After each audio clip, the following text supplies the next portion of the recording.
A Palestinian engineer is awaiting sentencing in an Israeli jail after allegedly being kidnapped by Israel's secret services. Derar Abu Sisi was snatched from a train in Ukraine and disappeared for weeks. Now Israel admits it's holding the man and accuses him of links with Hamas. But Ukraine is perplexed over why its authorities were not alerted. RT's Alexei Rashevsky reports. Several months ago, Veronika and her husband, Palestinian engineer Derar Abu Sisi, fled from Gaza to her native Ukraine. They were looking for a peaceful life, far from the constant hostilities of the Middle East. Derar even chose to leave behind a very good job. My husband was deputy director of the only power station in Gaza. He is a very highly qualified engineer and received an immensely high salary by local standards. But their relief did not last long. One evening, Abu Sisi boarded an overnight train from Kharkiv to Kiev to meet his brother. Abu Sisi was sound asleep when in the middle of the night, two men walked into his compartment and asked him to provide his ID. The man refused to do so, and the next moment they handcuffed the Palestinian and removed him from the train. Veronika says she has no doubt it was a kidnapping plotted by Israel's intelligence service, the Mossad. I received a text message from him the next day. He said that he needs to lie low and is going to Saudi Arabia.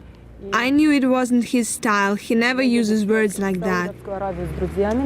Many called Veronika crazy in the following few weeks while her husband's whereabouts were unknown, until Israel's prime minister confirmed all this time the man had been behind bars in an Israeli prison.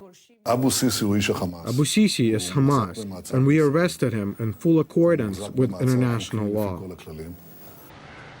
But one question arises. If the arrest was indeed legitimate, why had Ukrainian special services been left in the dark about the operation?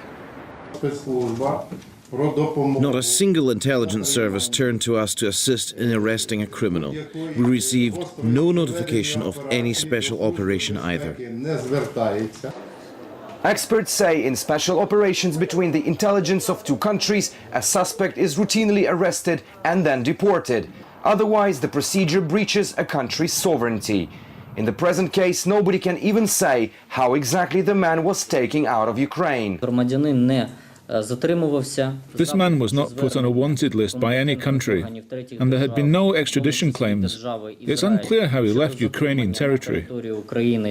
This would not be the first case when Mossad has struck without warning. Last year, a suspected Hamas militant was assassinated in Dubai. And guess what? The Emirates Special Forces say they had no idea about the planned move.